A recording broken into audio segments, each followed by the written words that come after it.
Kita dirbtinė kalba yra interlingva. Pačių kalbėtojų yra keli šimtai. Kalba paremta vakarų Europos kalbomis ir įdomi tuo, kad žodynas yra sudaromas būtent lyginant kai kurias vakarų Europos kalbas. Dažniausiai tai būna prancūzų, ispanų, anglų. Ir yra žiūrima, kaip šaknis funkcionuoja, ar jinai funkcionuoja visose tose kalbose. Jeigu šaknis funkcionuoja, vadinasi, jinai įtraukiama ir į interlingvą. Dar jie turi ir patikrinimo kalbų, rusų, vokiečių, bet kalba populiarumo didelio irgi nesulaukia.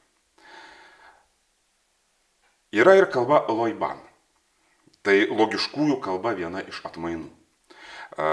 Jinai turi paremti žmonių tarpusavio bendravimą, žmogaus ir kompiuterio bendravimą, tačiau pačios kalbos vartotojų yra gal 5, gal truputį ir daugiau. Iki galo duomenys nėra surinkti.